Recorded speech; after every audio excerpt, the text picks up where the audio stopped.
Marasi இந்த வீரன் உண்மையில் சூரன்.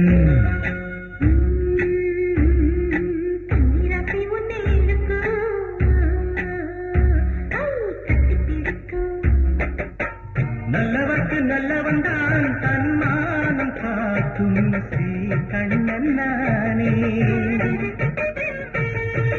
உள்ளம் வெள்ளையானதினால் துன்பங்கள் ஏது என் வாழ்வில்தானே.